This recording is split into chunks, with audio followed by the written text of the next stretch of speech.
Life with a Preterm Baby series is the result of a collaboration between clinical and institutional experts at the Canadian Association of Pediatric Health Centres, Mount Sinai Hospital, and Sunnybrook Health Sciences Centre, as well as parent-led organizations such as Life with a Baby and the Canadian Premature Babies Foundation.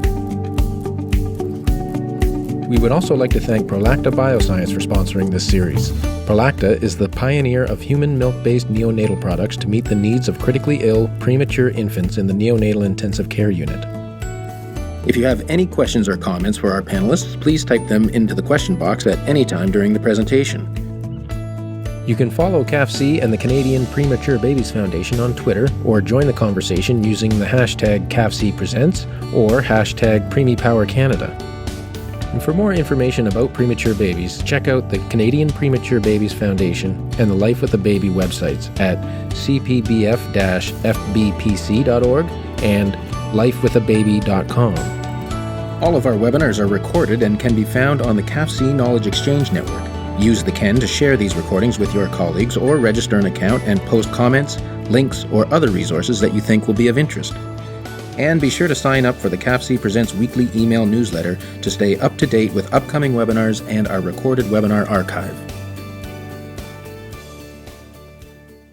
Hello, and welcome to today's webinar. I'm Lisa Stromquist, National Coordinator of Quality and Patient Safety at CAFC, the Canadian Association of Pediatric Health Centres. It's my pleasure to welcome you back to our six-part series, Life with a Preterm Baby, sponsored by Prolacta Bioscience. Many of you are familiar with our regular Wednesday webinar series, CAFC Presents. This new series has been a great opportunity to collaborate with new partners, bringing content to a new audience. Many of the attendees today are clinicians, administrators, and researchers from the health sector. But really, the goal of this series is to bring evidence and experience to parents of preterm infants. Information about this series, upcoming episodes, and recording of archived episodes can be found on our Knowledge Exchange Network. Today is episode 5, and we're going to be talking about sleep strategies for NICU babies and families. We're very lucky to have Kate Robson from Sunnybrook Hospital in Toronto stepping in to help host and moderate this session. Kate is the mother of 2 girls born preterm and has spent time as a patient and as a parent in 4 different hospitals and 3 different NICUs. She now works at Sunnybrook Hospital as a family support specialist, working closely with families and helping the unit deliver family-centered care.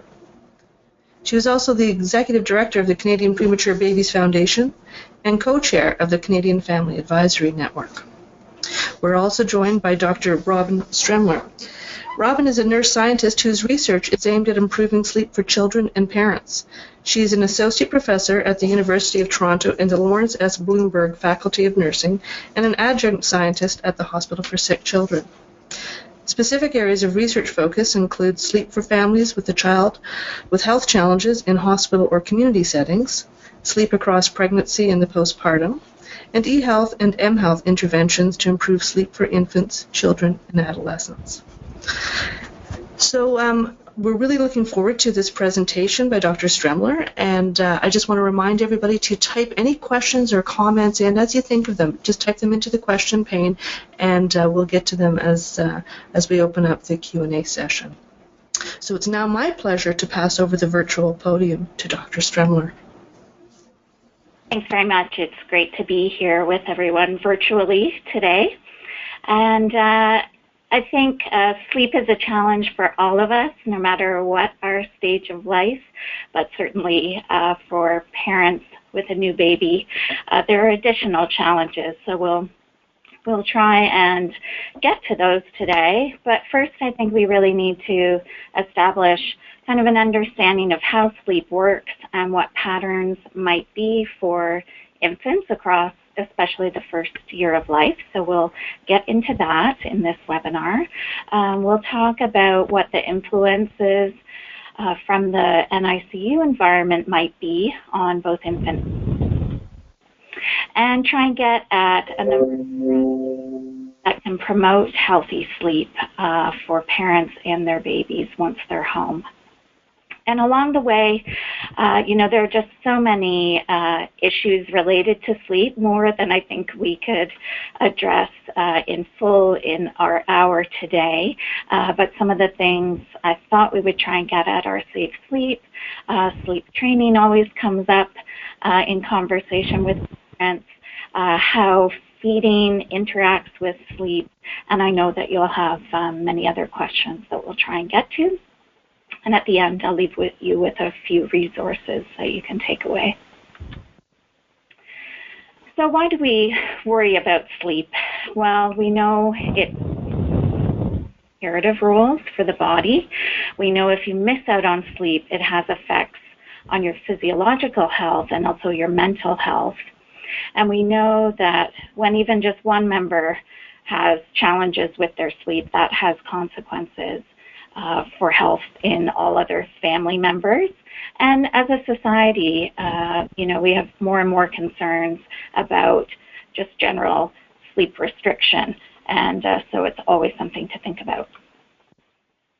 In terms of why it's important for children, we have a growing body of research evidence that tells us that sleep is really important for a child's ability to regulate their emotions, to be able to modulate their behavior. And we know if you miss out on sleep, your brain just doesn't work as well. So all this evidence comes from the adult literature, adolescents, and school-age children. It's difficult to measure and evaluate these things in infants, but we make the connection that if it's true for older children, there must be effects for younger children as well. In terms of physical health, we know that if you miss out on sleep, things like your immune function are compromised. You're at greater risk of even just common illnesses. And then there are even larger physiological effects. So we know if you miss out on sleep, you're more likely to gain weight, have type 2 diabetes. Cardiovascular health implications can be increased blood pressure. So again, this literature comes from adults, but more and more we're seeing this evidence in younger children as well. I just wanted to point out that when we talk about sleep loss for infants and children, that can occur via two mechanisms. So you can be sleeping too short a time or insufficient sleep, or you might be collecting as many minutes of sleep as you should across the night, but it's fragmented. It's very broken up by awakening, and that too can lead to sleep loss. So how common is this in children? We know up to 30% of families report that their child has a sleep problem that is significant. And in infancy, we know the most common sleep concerns are related to difficulty getting the infant to sleep. And then once the infant is asleep, night awakenings. And so you can see the numbers here. Up to 50% of children in the second half of the first year of life have night wakings. And we see that decline over time to 30% in 1-year-olds and even less across the toddler years. So in order to think about how the sleep strategies that I'm going to suggest work, we need to first think a little bit about how sleep actually happens in the brain. And so there are two types of sleep. There's REM sleep, or rapid eye movement sleep, and then non-REM sleep. And we also call that slow wave sleep. And non-REM sleep has 4 stages that we move through during the night. And stage 1 is the lightest stage. Stages 3 and 4 are deep restorative sleep. So during REM sleep, it's a really active period of time for the brain. So neurons are firing, lots of activity. That's when our dreaming occurs. And we believe that REM sleep is very important for laying down new memories, knowledge consolidation in the brain. And we believe that because newborns spend so much of their time in REM sleep. So they spend half of their time in REM, that declines over the first 5 years of life, so that at 5 years old, you're only spending about a quarter of your time in REM, and that's maintained throughout childhood, adolescence, and adulthood. So the idea that there's so much REM going on early on really speaks to how much brain activity is happening, and that reflects the amount of learning and rapid growth in knowledge and brain development across the first year of life. In non-REM sleep, that is really the deep, restive, restorative sleep that we all need. So we cycle through these stages of sleep. For a newborn to move through one cycle takes about an hour, and that length of time of cycle increases across the first 5 years of childhood. And we spend a little bit of time in the lighter stages of sleep, and then a significant chunk in those deeper stages of sleep. And we see more of that restorative restful sleep in the first half of the night and more REM sleep in the second half of the night. So this diagram just shows you how across the hours of sleep in a night we do cycle, and we tend to have to go through the lighter stages of sleep before getting into the deeper stages of sleep, and those are the lavender bars, and then moving into REM sleep.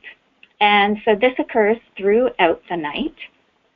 And what is key when you're thinking about sleep strategies and how you could possibly shape your sleep and the sleep of your infant is that as we're moving through those stages, it's very likely that we have brief arousals or awakenings as we transition from deeper to lighter stages of sleep. Now, for an adult who would call themselves a good sleeper, we're really not aware of these arousals or awakenings. But for infants, when they have those arousals, they may call out to their caregivers, or what we call signal to their caregivers when those brief awakenings happen.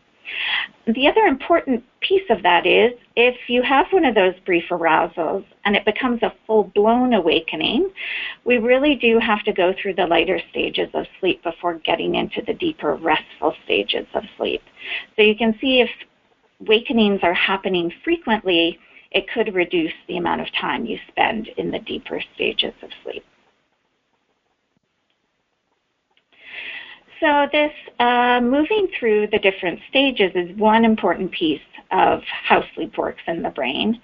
The other important piece is circadian rhythm, and that's just the natural rhythms that we feel across the day that we vary in feelings of alertness and sleepiness across the day. And that is regulated in part by a biological clock in your brain and in part by the social and environmental exposures that you have during the day. So the biological clock is really a group of cells in your brain in the hypothalamus. They receive light input from the eye through the retina. And melatonin, which is a hormone that makes us feel sleepy, and typically in adults peaks at nighttime, at bedtime, and then declines across the night. That hormone the production is shut off by light exposure, and it's produced when you are in dark surroundings. There are social and environmental cues, however, that are really important for establishing and maintaining your circadian rhythm. And that's having regular nap times for children, regular bedtimes and wake times, and regular feeding times. So there's also some input from our gut around our circadian rhythm. We've talked about exposure to light and darkness. There's a natural variation in circadian rhythm in terms of temperature as well.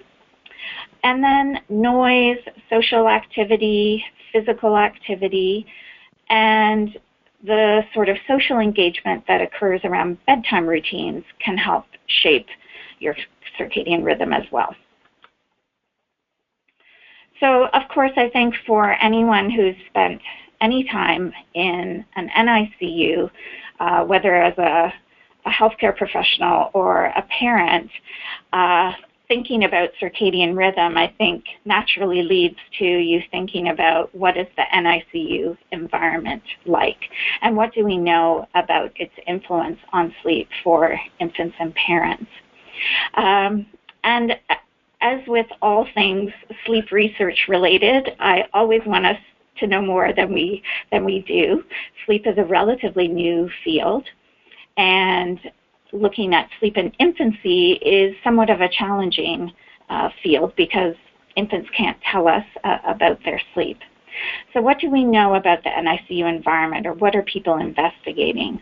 So there have been studies looking at cycled light, near dark environments, and there's not a lot of evidence related to the effects on sleep.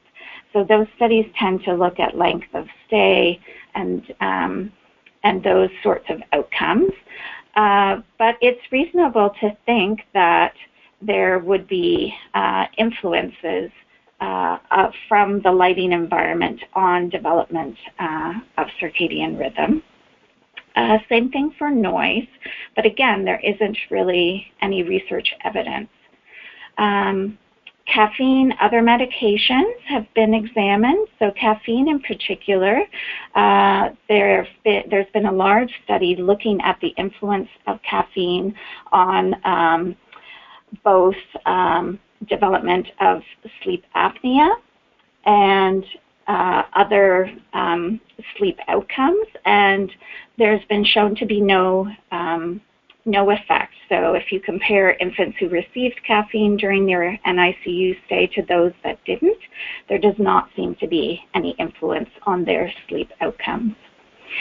And then there is, of course, such an interest in developmental care in NICU environments, clustering of care in response to concerns around interrupting sleep in the NICU environment, and feeding schedules in the NICU environment.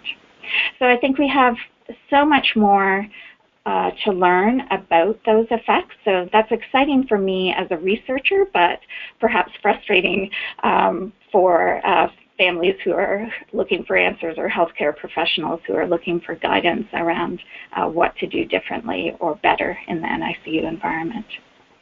What we do know much more about is the challenges of the experience for parents. And some of my work looking at the experience of having a child in hospital who's critically ill, we know that the stress and worry of that experience influences parents' ability to get enough sleep and good quality sleep.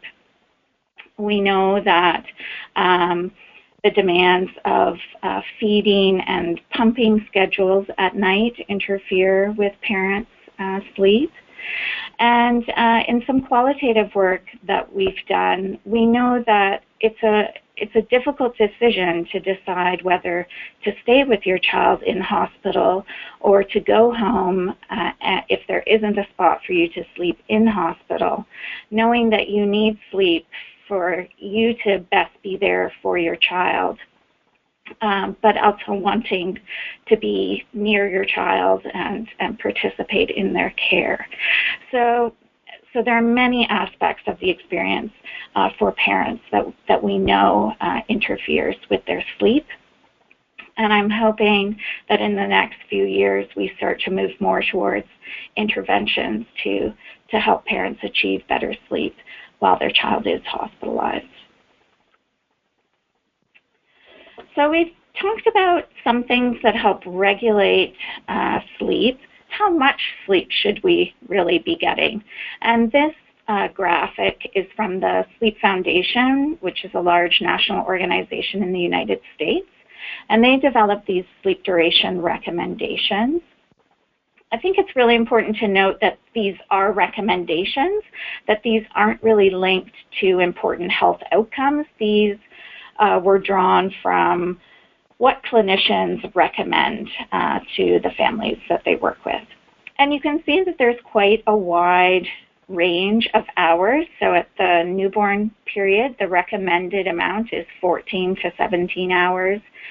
In the first year of life, beyond the newborn period, 12 to 15 hours. And I think it's really important to note that sleep, there is variation between individuals. And so we maybe shouldn't focus so much on achieving the perfect number of hours of sleep, but perhaps should focus more on what is the daytime like? What are sort of the daytime behavioral consequences of sleep? So that links back to my earlier slides when we were talking about what are the effects of sleep loss. So you want to look at what's behavior like during the day. So the next few slides, we're going to take a look at how do changes in sleep occur across the first year of life. And in newborns, we talk about active sleep and quiet sleep. And babies are quite active when they sleep, so there's quite a bit of snuffling and moving about and snorting, all kinds of funny noises when they are in active sleep, and that kind of corresponds to REM sleep that we talked about earlier. There's a range of the amount of sleep that occurs, but what's typical is it's separated by 1 or 2 at the most hours of wake time. And in those early weeks, as many of you know, there's really no day or night pattern that is established. So sleep is distributed across the 24-hour period. So some of the key issues that we're going to drill down into later on at this period are establishing safe sleep practices, trying to help your baby distinguish between daytime and nighttime, looking for cues of sleepiness. But really, I think the key thing at this period of time when you have a new baby is just to make it through this period. So to take it easy on yourself and not to try and put too much pressure on yourself to shape your baby's sleep at this period of time. Beyond that early period, you do see sleep start to consolidate a bit more.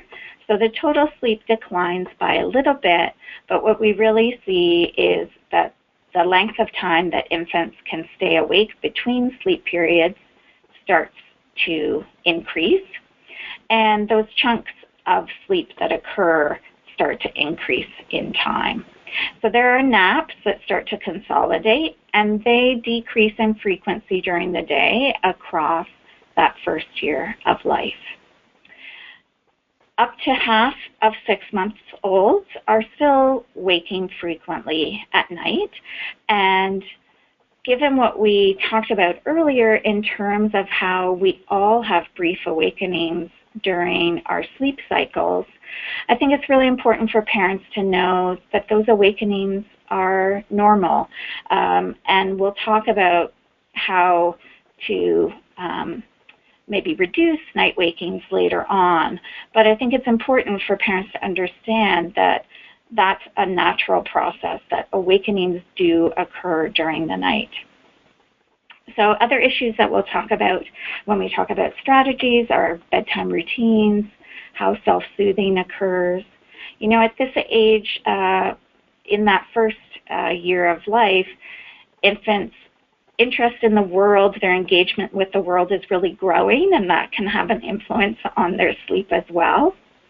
And as different milestones occur, they may interfere with sleep. So things like teething, learning to crawl, learning to pull up to stand, those are all things that might introduce challenges to sleep along the way.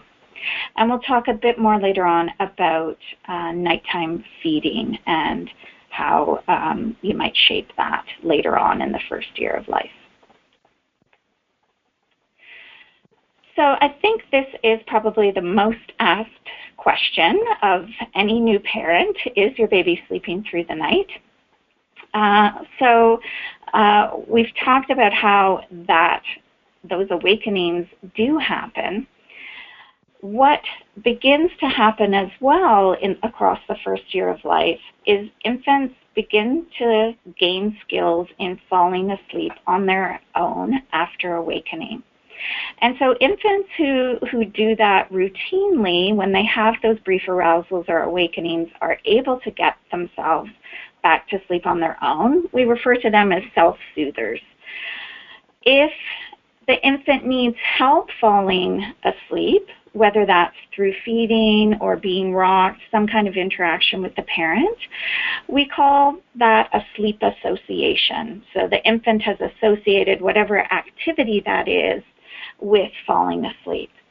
And we might be able to prevent that from happening by trying to introduce an activity in between sleep and the association, whether that's feeding or rocking. So we'll talk about that a bit more as well. I also think it's really important when we're talking about any of these strategies to recognize that sleep happens within a wider context for families. So I'm always conscious when I'm talking to families, giving advice, that we need to take into account the culture in which the family lives, their own family experiences of sleep, their own personal experiences of sleep, and to be respectful of that, because there are variations in terms of what families wish to achieve. There's a continuum of engagement of families in sleep, from really valuing having your child being a solitary sleeper to valuing being more involved with your child's sleep. So I think we have to take that into consideration. I think, too, there's something about sleep and parenting. In some ways, it can become a competitive sport, and I really just want to bring that up in the hopes that there can be an appreciation of the individual nature of sleep, and to allow families to be kind to themselves. If you feel that you have sleep challenges, I think any of those that have developed, you've often come to them in a very, very honest way, wanting to do the best for your child. And so I think we have to recognize that before talking about making changes. So, of course, one key piece to sleep in the first year is ensuring safe is sleep. And so these recommendations come from the Canadian Pediatric Society, and they recommend that in the first 6 months of life, the infant should be in a crib in the parent's room and should be placed on their back to sleep. And that sleep should occur on a firm, flat surface. There shouldn't be any soft bedding materials in the crib. And car seats, infant carriers, swings, any of those devices shouldn't be used to replace the crib for sleep. Avoiding overheating is another key issue, and we know that a non-smoking home is beneficial. And of course, all these recommendations extend from research evidence looking at the incidence of SIDS, or sudden infant death syndrome, and taking a look at the things that were in place, risk factors for those infants. So let's get into some sleep strategies. These are really the basics. They apply across all ages of childhood, and we'll talk about when you can introduce them at various ages. But a bedtime routine is something that really gets to that circadian rhythm that we were talking about. It sends signals to the brain. There are social cues that it's time for sleep. And so this should be brief. We're talking about, for very young children, just a 10-minute interaction with your child. For older children, not longer than 20 minutes. It should be enjoyable for both parent and infant or child, and so that can involve whatever is enjoyable for you, whether that's singing a lullaby, reading a book, having a cuddle. It should be a relaxing time. And ideally, it should occur in the setting where sleep will occur. So again, it's just that entrainment of the circadian rhythm. If this happens at around the same time, in the same way every day, it just helps to set the scene for sleep. So that's also getting at consistent bedtimes and also wake times and nap times. So again, those are just consistent inputs into the system. Ideally, the child would go to bed when they were still awake but drowsy, so not fully asleep, and that gets to that sleep association issue. And the bedroom should be cool and dark and quiet. And given what we know about light, we know that light interferes with sleep at night, but we also know that exposure to light during the day can help promote sleep at night. So getting outside for some bright sunlight, daytime exercise can be really helpful in establishing a sleep routine. So in the early months, looking to see what your baby's sleep patterns are and cueing into signs of sleepiness. So crying is a really late indicator of sleepiness. So you want to capture those moments when you see your baby sort of disengaging from you a little bit. Maybe you're engaging in a bit of play, but you see her eyes sort of drift away, kind of pulling on the ears, rubbing the eyes, those indications, and thinking about how long has your baby been awake, and is it time to perhaps introduce a nap. Ideally putting them down drowsy. And in the early newborn period, when they are having active sleep, waiting just a minute before responding to determine if they actually are having a full awakening or if what you're noticing is just one of those brief arousals that they may be able to get themselves back to sleep from. Differentiating between day and night. So that's something that parents are quite interested in the first few months, because we know the circadian rhythm doesn't get established right away. But there are things that you can do to introduce that distinction. So we've talked about light. So that's a huge strategy, to really keep lights low at night, just enough light on that you can see what you're doing for diaper changes and feedings. And then exposing to light during the day so that that cycle starts to be developed. The social piece is really important too.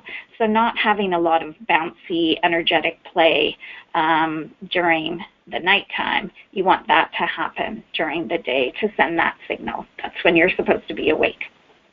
And a bedtime routine is often something families don't think about in the early months. And it will look quite different for, a 3-month-old versus a 3-year-old. But you can sort of make a separation between day and night with a little bit of a routine. You change into different PJs, maybe after your bath, and have a cuddle and read a story. It's not going to occur at a very predictable time because the early months are not as predictable, but you can use it to separate maybe after the feed before 7:30 or 8, somewhere around what a bedtime would be. Across that first year, again, you want to try and avoid sleep associations by introducing some activity in between feeding and going down to sleep. And again, that bedtime routine can continue. So the most common challenges that come up in year 1 are frequent night wakings. And those are usually associated with feedings at night and parents being involved in their child falling asleep. So whether that's the infant needs to be held or rocked or jiggled or whatever it is that the infant needs to help them fall asleep. And usually with these sleep associations, feeding or holding the infant has to occur in order for the infant to be completely asleep before they're put down to sleep. So for families who are interested in reducing these night wakings, these issues need to be targeted to make changes. So I thought we'd talk a bit about how to reduce night feedings. And this is often something that parents are interested in, often around 1 year of age, often because parents are returning to work. And I've got 2 notes there that before thinking about reducing feedings at night, it needs to be something that's a goal for you, and you need to ensure that breastfeeding is well established, weight gain is going well, and that you've talked to your healthcare providers and that they're supportive of this. Most sleep clinicians I know would not recommend eliminating night feedings or doing any sleep training of any nature before the infant is 6 months of age. But again, it's something to check with your healthcare team. So if you are interested in reducing night feeding, then over a couple of nights, you track the length of time that you're breastfeeding or the amount that the baby's taking by bottle, and you look at the timing of the feeds. When do they occur across the night? Any feeding that's less than 2 minutes in length isn't really contributing that much to actual intake of nutrition, and so that feeding could be eliminated right away. For other feedings, what you would do would be to decrease the length of the feed by a couple of minutes every other night, or by an ounce if being fed by bottle. And then to make up for the decrease in feeding at night, the bottle or breast can be offered more frequently during the day.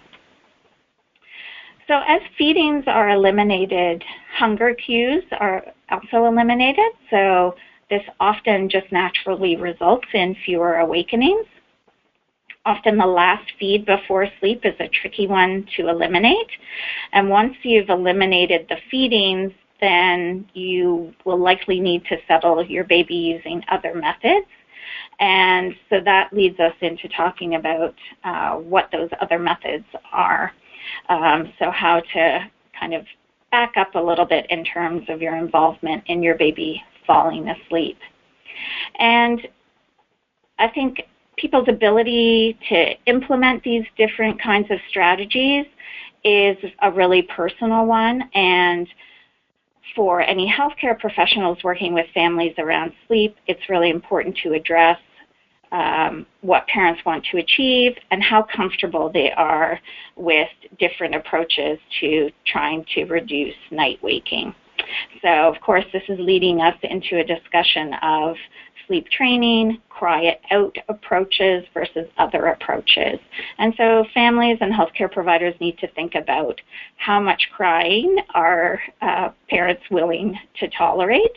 And then there's practical issues too. Are there other children or other people in the home that certain approaches, if they involve crying, might disturb people?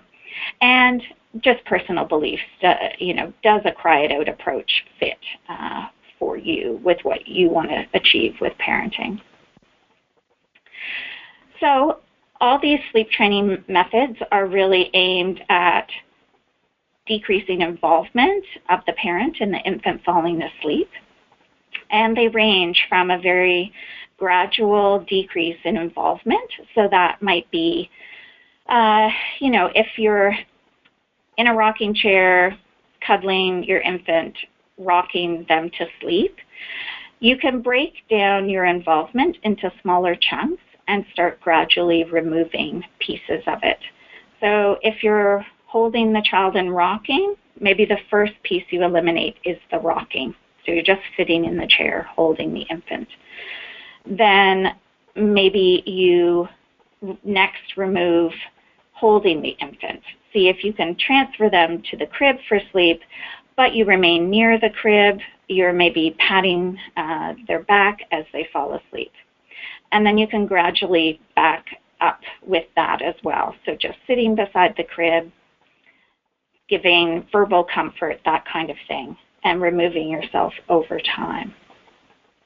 So that is in contrast to the other end of the spectrum, which would be the extinction approach. So cry it out in its full mode would be to place the infant in the crib and leave and allow them to cry. What's more commonly seen in sleep training is graduated extinction. So you place the infant in their crib, you would reassure them everything was fine, you were right outside, but it was time for sleep. You'd go out and then check back in, and people vary in terms of the amounts of time that they recommend or are comfortable leaving the infant. Probably most common is to go back in after 5 minutes and check on the infant. There shouldn't be any physical contact. It should be a brief check, again, just with verbal reassurance to the child, and then leave again. And some recommend then extending the next check-in to 10 minutes, and then the next one to 15 minutes, and never going beyond a 15-minute check. Others are more comfortable just maintaining 5-minute checks. The trick with graduated extinction is you have to be 100% consistent with the strategies for it to be effective. And this is what is sometimes difficult for families. It's difficult to hear your infant cry, and to maintain that over time can be tricky. So extinction with parental presence, as I described earlier, kind of decreasing your involvement. You can call it camping out, and gradually removing yourself is sometimes more appealing to families. What we do know about extinction interventions is that they are effective. So they're highly effective when applied in a consistent way. So families have to ask themselves, is now a good time to make a change? It's not a great time if the infant has a cold, or you're going on holiday, or you're going to be staying with relatives. And it's important just to think about where do you want to get to, and how can you break down into smaller steps the sleep association and eliminate small pieces of it at a time. So I want to leave some time for questions, but I also wanted to really address sleep strategies for parents. So we'll just go over a few of those before opening it up to questions.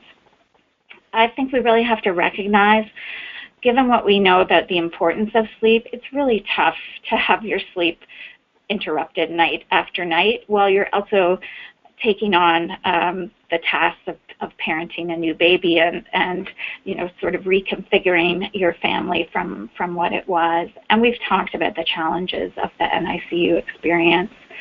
So I think acknowledging that this can all be overwhelming and acknowledging that lack of sleep has an effect on your own health is really important, so that you can be kind to yourself and try and take time for self-care for yourself as well. Making sleep a priority for everyone in the family is really important. So not just the infant, but you and your partner.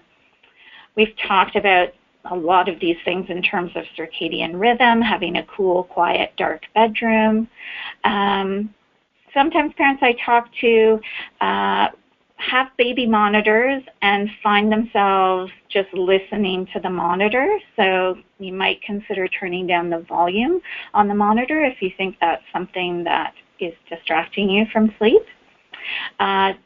Turning off TV, radio, any kind of noise. Of course, electronic devices are a growing concern, and trying to disengage from those as well is important. Also for the light source that they provide as well, which we know can interfere with sleep. Relaxing activities before bed can be helpful, and often parents that I talk to need something to help them wind down after awakenings during the night. So when you wake up and you're feeding your infant, changing diaper, some parents find that really alerting. And so it may be that you need to think about relaxation techniques even in the middle of the night to help you transition back into sleep. You know, you're looking at the clock knowing you've only got X amount of time before you're up again. So you need something sometimes to help make that transition back to sleep. So whether that's deep breathing exercises or some meditation, and you know, we're trying to avoid use of devices, but there are a lot of apps that can provide those sort of audio guides to you. Making lists, worrying about things, you know, it can sometimes be helpful to write down your worries and kind of download your brain in a way so that you're not thinking about those things when you're trying to sleep. And some families have trouble with sort of negative thinking around sleep. So you're lying awake at night thinking, oh, I'm missing out on so much sleep. Tomorrow's going to be terrible. Trying to stop those thoughts before you go down that road too much and think more positively about, you know, I'm going to get enough. I'm going to try and build in some rest time during the day if I miss out on sleep tonight. Eating and drinking, alcohol, cigarettes, caffeine all have an effect on your sleep. You need to try and reduce them to reduce the impact on sleep. We talked about the importance of getting outside for light exposure. Great to get some exercise. You don't need to run a marathon, but just some gentle physical activity. There's really good evidence that that is helpful in promoting nighttime sleep. Taking a bath to try and increase your core temperature so that it falls can be very helpful before sleep. For women in the early postpartum who may be prescribed pain medication, taking that so that you're more comfortable can really help with sleep. And then this is sort of the age-old advice, right? Sleep when your baby does. We don't have any evidence that is helpful, but we know that it's tempting to use the time when your baby is asleep to try and get all the other things done that you have to do. But really, getting more sleep may help you cope better physically, emotionally. And another thing you can consider is giving yourself permission to go to bed earlier than you usually would. So after, you know, the 8 o'clock, 8:30 feed, it's okay to go to bed earlier than you might have before your baby. Or sleeping in, if you're up and feeding at 5 in the morning, go back to bed when your baby does to try and get that extra bit of sleep. And then I think really just being realistic about what you can get done, asking for help from others, trying not to overdo it in that time when you're home with your baby. So these are some resources I wanted to leave you with.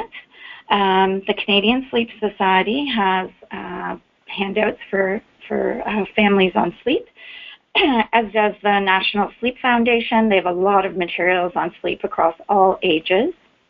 And I wanted to tell you about Better Nights, Better Days, which is a research project that I'm thrilled to be involved with. It's led by Penny Corkum at Dalhousie University, and there's a team of sleep researchers across the country working on this.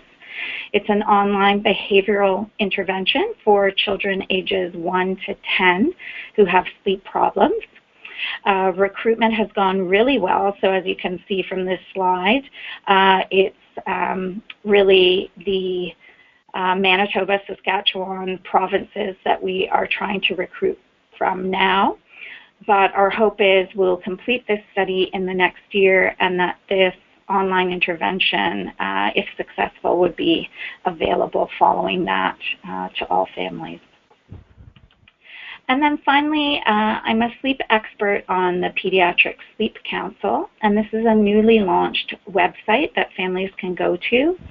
You can enter anything about sleep in the search box. It will call up information, and also we've all done a series of videos answering common questions around sleep. So maybe we'll move to taking some questions that have come in. Thanks so much, Dr. Stremler. That was wonderful. I do have a couple of questions and comments here, and I just want to remind everybody again to type their questions and comments into the question pane. So Diane is saying, I often get questions about how much crying is appropriate. I work in a CHC and early years team, and this is a very hot topic. I'm also a lactation consultant, and so there are many pieces to this which are complicated. Do you have any? Yeah. So the intersection between sleeping and crying is a tricky one, and it's one of those things that's difficult to tease out. So we know that crying peaks at around 6 weeks of life. So that's the largest increase of crying. I mentioned that crying is a late indicator of sleepiness, but if crying is occurring really frequently during the day, then it may be what we refer to as colic. And so that crying can peak at 6 weeks and can continue, but usually declines after 3 months of age. And this is one of the challenges, and I mentioned parents needing to take it easy on themselves. And so for infants who are crying a lot, who perhaps have colic, this is where a sleep association may develop because of strategies that the parent uses appropriately to try and minimize crying in their infant. So there may be a need to carry the infant more because the infant cries a great deal more. And so sleep associations may develop just as a result of trying to deal with the excessive crying that's occurring. And I think the important thing to know is that one of the amazing things about sleep is that it is malleable across our lifetime. So there are always strategies that we can implement that can affect sleep. And so even if parents are having to use strategies to deal with crying in the early days, it doesn't mean that they can't change their infant sleep later on.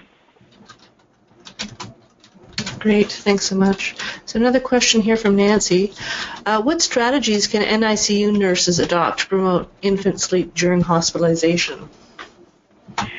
Yeah, so I think the lighting and noise pieces are key. So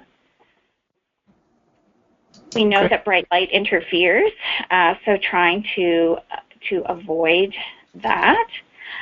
We know that noise interferes as well. There hasn't been much research evidence. I know that there's been one randomized control trial of using earplugs for sleep and eye masks for sleep. But our evidence isn't strong in those areas, so it's difficult to recommend that. We know that clustering care will give more opportunities for sleep for infants. So clustering care and paying attention to the infant's sleep cycles and cues and trying to time interventions with the infant to coincide with wakefulness can be very helpful. Great. And somebody's wondering, do you have any guidelines for babies in the NICU who have not yet met their due date, the preterm ones? How much sleep do they need? and is there an amount that is too much? The really interesting thing about sleep is we aren't able to tie amounts of sleep to any health outcomes. So when we have recommendations for amounts of sleep that should be achieved, what we're going on is really just what has been reported. So we ask parents, how much does your child sleep? And we figure, well, this is what most infants are sleeping. And so we just go with that. So for infants in the NICU, we don't have guidelines, and I think you're identifying a great area for future research.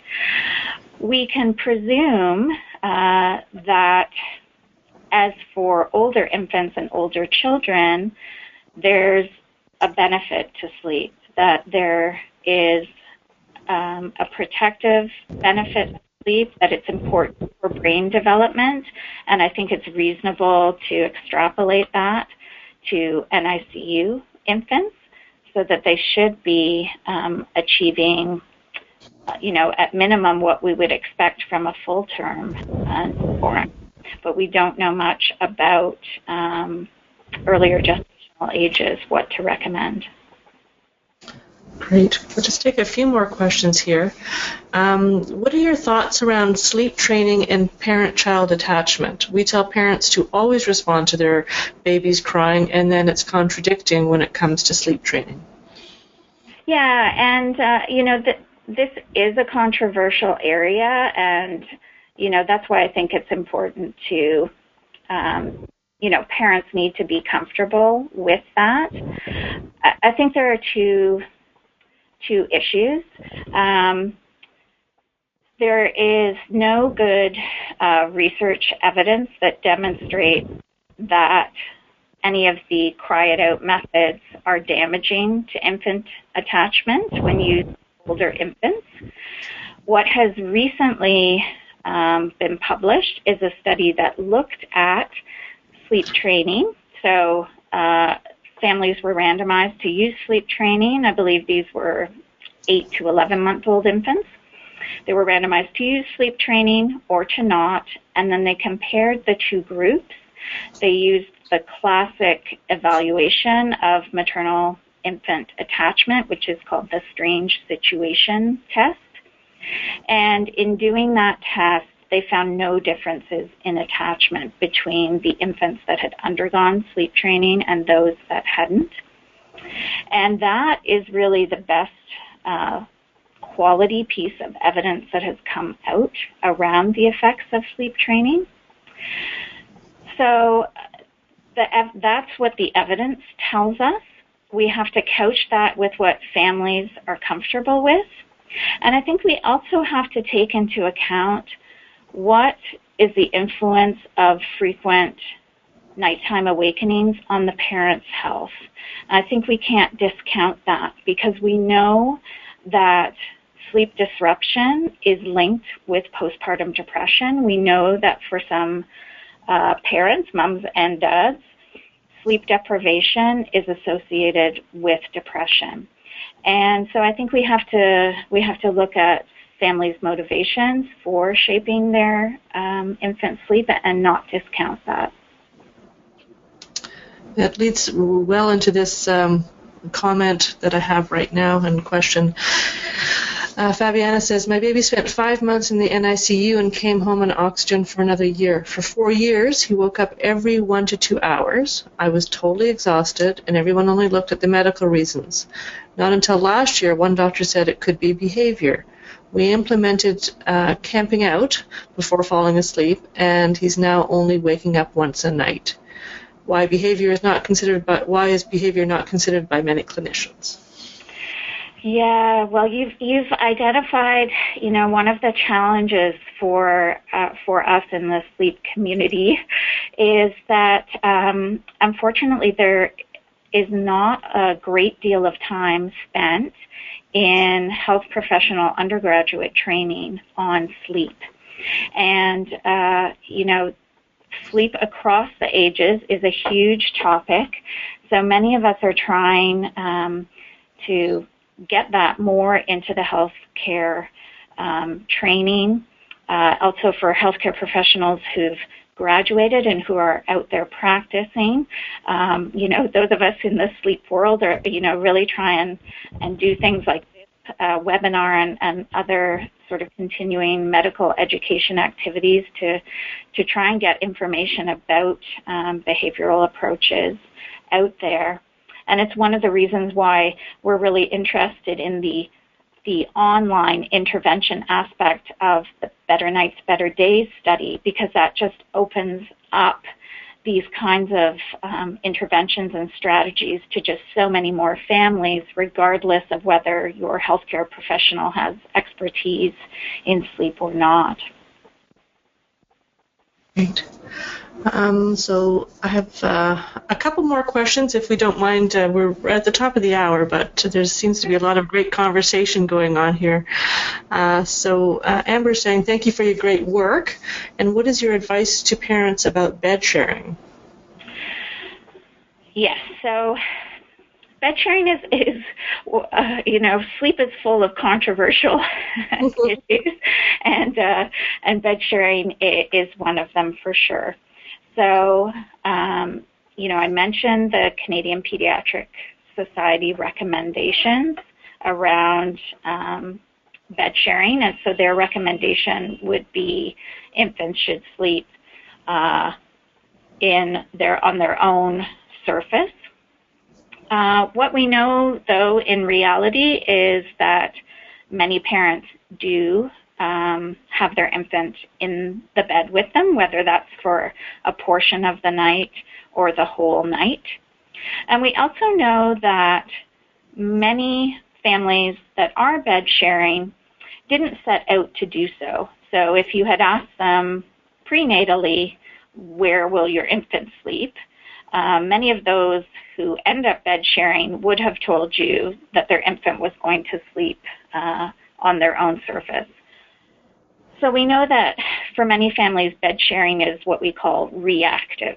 So it's been a response to difficulties settling the infant or challenges around feeding the infant, and the response is the family feels it's easier to have the infant in the bed. So why is this a controversial issue? It's because of the relationship to SIDS. So we know that there's an association between bed sharing and the incidence of SIDS. We also know that there are things that many parents do that reduce the risk of SIDS. So that's having a non-smoking home, breastfeeding your infant, those kinds of things.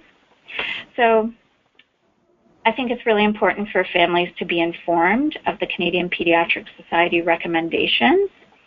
I think it's important for families to know that if bed sharing has happened as a solution to sleep problems, that there may be other sleep strategies they could introduce to deal with those sleep challenges. And then, I think people have to be informed about the risk of SIDS, but, as a nurse, I am concerned that families are doing what's appropriate for them. We spoke about culture and family values, and I think that has to come into play as well. So, it's difficult to make recommendations beyond informing yourself around the Canadian Pediatric Society guidelines. We do know that for moms who bed share, they see more frequent awakenings during the night. So there is an implication for mom's sleep as well. Well, thanks so much. I think we could just keep talking about this all day long. So for everyone whose questions haven't been answered, or if you're thinking of some other questions that you might have, Dr. Stremler's information, it will be up on the Knowledge Exchange Network, and it's there for you to, you could reach out to her with any of your other questions, or contact us at the KFC office, and we'll forward those questions to her. I just wanted to, before we wrap up, Kate, did you have any final thoughts or questions or comments? Well, I really wanted to say thank you to Dr. Stremler, because this is the kind of thing, having two NICU grads, both of whom have had significant sleep issues, I really wish that I'd heard some of this 11 years ago, because it's very easy to find yourself developing less than useful habits and not really have a sense of how to get out of them. So I think this is fantastic content, and I also really appreciate the compassion that you use, talking about working with families and respecting families, their backgrounds and cultures, and how we feel about all of this. So thank you through and through for a wonderful presentation. I think you've helped a lot of people. Well, thanks, Kate. It was great to be able to be here today. Well, thank you both, and I think we'll just wrap up for today. So just as a reminder, we host these webinars approximately once a month, so be sure to sign up for our email newsletter or follow CAFC and the Canadian Premature Babies Foundation on Twitter so that you can keep up to date and, if possible, join us live. When you watch live, as you've witnessed today, your questions and comments really enrich the discussion. If you can't watch live, the recordings of these sessions are made available a day or two after on our Knowledge Exchange Network. So next month, on Thursday, March 23rd, we will have our final episode of the Life with the Preterm Baby series. This episode will be on starting solids, what NICU parents need to know. You can learn more about this upcoming episode, as well as catch up on or share the previous episodes in this series on our Life with a Preterm Baby series page. So once again, thanks so much to Dr. Stremler and to Kate Robson for joining us today. And we'd again like to thank Prolacta Bioscience for their support that has made this webinar series possible. Thanks to our presenters and, of course, to our audience for joining us today, and we hope to see you all back.